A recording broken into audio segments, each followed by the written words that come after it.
Hello hi నమస్తే welcome to MK media. మొత్తానికి BRS పార్టీకి త్వరలోనే బిగ్ షాక్ తగిలే అవకాశాలు అయితే క్లియర్ గా కనిపిస్తున్నాయి. తాజాగా తెలంగాణ కాంగ్రెస్ పార్టీ పిసిసి అధ్యక్షుడైనటువంటి మహేష్ కుమార్ గౌడ్ చేసిన వ్యాఖ్యలే దీనికి కారణం. త్వరలోనే బీఆర్ఎస్ కు సంబంధించిన నేతలు మాజీ మంత్రి కేటీఆర్ కి అత్యంత దగ్గరగా ఉండే ఇద్దరు హైదరాబాద్ నగరానికి చెందిన మాజీ మంత్రులు త్వరలోనే కాంగ్రెస్ పార్టీలో చేరనున్నారు అని మహేష్ కుమార్ గౌడ్ సంచలన బాంబు అయితే పేల్చడం జరిగింది. దీంతో బీఆర్ఎస్ పార్టీకి షాక్ తగలగా తెలంగాణ రాజకీయాలు ఒక్క దెబ్బతో మళ్ళీ ఆసక్తికరంగా మారాయి. ఇంతకీ బీఆర్ఎస్ ను వదిలి కాంగ్రెస్ పార్టీలో చేరుదాం అనుకున్న ఆ ఇద్దరు నేతలు ఎవరు? కేటీఆర్ గారికి అత్యంత దగ్గరగా ఉండే గ్రేటర్ హైదరాబాద్ కు సంబంధించిన ఆ నేతలు ఎవరు? సోషల్ మీడియాలో ఇప్పుడు ప్రజెంట్ జరుగుతున్న చర్చ మాత్రం ఇదే.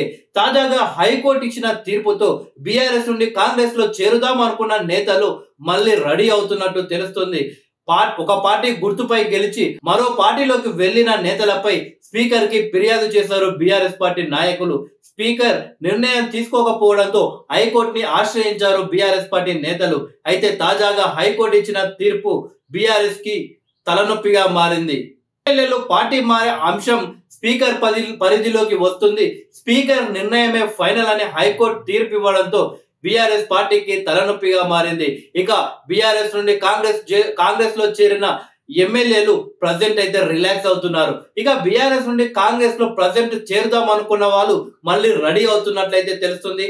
అయితే కేటీఆర్ గారికి గ్రేటర్ హైదరాబాద్ లో అత్యంత దగ్గరగా ఉన్న నాయకులు మాజీ మంత్రులు ఎవరంటే తలసాని శ్రీనివాస్ యాదవ్, అలాగే మాజీ మంత్రి మల్లారెడ్డి గారు. నిజానికి మాజీ మంత్రి మల్లారెడ్డి గారు కాంగ్రెస్ ప్రభుత్వాన్ని ఏర్పాటు చేసిన వెంటనే కాంగ్రెస్ లో చేరడానికి తీవ్ర ప్రయత్నాలు చేసినప్పటికీ కాంగ్రెస్ పార్టీ లీడర్లు మల్లారెడ్డి చేరికను వ్యతిరేకించారు. జాతీయ స్థాయిలో కూడా మల్లారెడ్డి గారు కాంగ్రెస్ పార్టీలో చేరడానికి జాతీయ స్థాయి లీడర్లను కూడా కలవడం జరిగింది. అయినా ఇలాంటి లాభం లేకపోవడంతో మల్లారెడ్డి గారు తాత్కాలికంగా చాలా దూరంగా ఉంటున్నారు ఆ యొక్క చేరిక అంశంలో.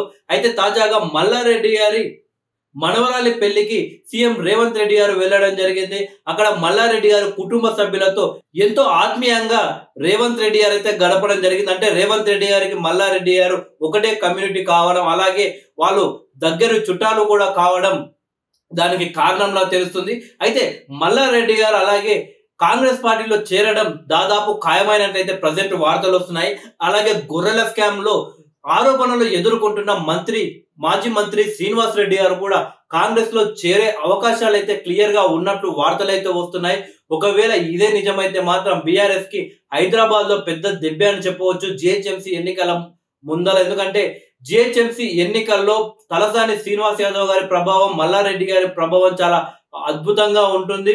సో తలసాని శ్రీనివాస్ యాదవ్ గారు గతంలో టీడీపీలో ఉన్నప్పుడు కూడా ఆయన హైదరాబాద్ రాజకీయాలను శాసించాడు. ఆ తర్వాత బీఆర్ఎస్ లో చేరిన తర్వాత కూడా హైదరాబాద్ రాజకీయాలను శాసించడం జరిగింది. ప్రజెంట్ బీఆర్ఎస్ పార్టీ కార్యక్రమాలకు కూడా తలసాని చాలా దూరంగా ఉంటున్నారు. దీంతో తలసాని కాంగ్రెస్ లో చేరడం ఖాయమైన వార్తలు అయితే వస్తున్నాయి. చూడాలి మరి ఏం జరుగుతుందో.